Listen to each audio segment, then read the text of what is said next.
এখন দাঁতপুর চলে এসেছি। এবার দেখি আরেক দুজন কোথায় আছে, নয়তো সাইডে একটুখানি দাঁড়াবো, দাঁড়িয়ে একটু ওয়েট করব। বলা হয়েছে যে ওভারব্রিজটা ক্রস করে ওদেরকে দাঁড়াতে, সার্ভিস লেনে দাঁড়াতে। এখন দেখি কোন দিকে দাঁড়িয়েছে ওরা।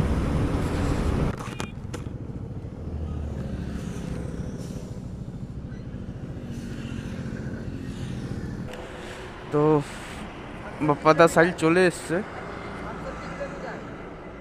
হ্যাঁ, না এখান থেকে আর বেশি নেই, এখান থেকে ওই তোর 50-এর মতো বাকি আছে। বর্ধমান 50 কিলোমিটার এখান থেকে।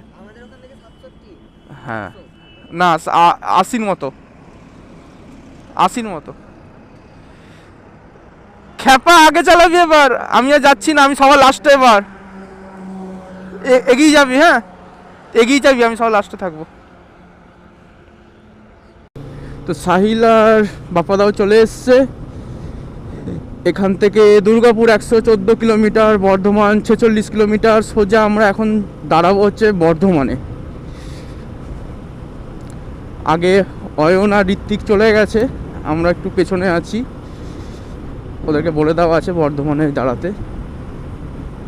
সূর্য হালকা উঠেছে, কিন্তু কুয়াশা দেখো, চারিদিকে কুয়াশা।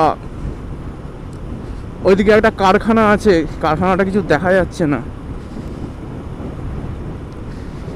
চলো একটু ট্রেন না বেরোলে এখন পৌঁছাতে অনেক দেরি হয়ে যাবে।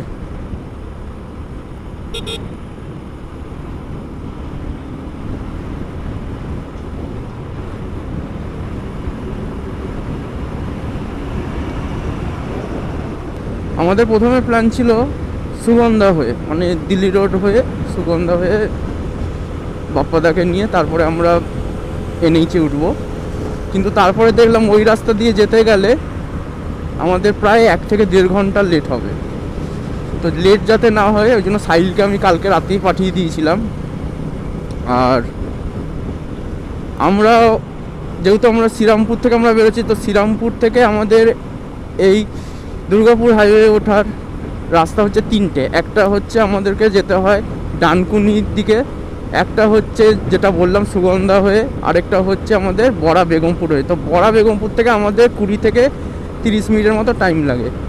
তো যার জন্য আমরা ওদেরকে দাঁতপুর দাঁড়াতে বলেছি। এখন দাঁতপুর ক্রস অলরেডি করে ফেলেছি। এখন দাঁতপুর থেকে আমরা সোজা বেরোবো। আমরা ওখান থেকে বড়া থেকে উঠেছিলাম, আর ওরা দাঁতপুরে এসে দাঁড়িয়েছিল। এখন একটুখানি ট্রেনে না বেরোলে অনেকটা দেরি হয়ে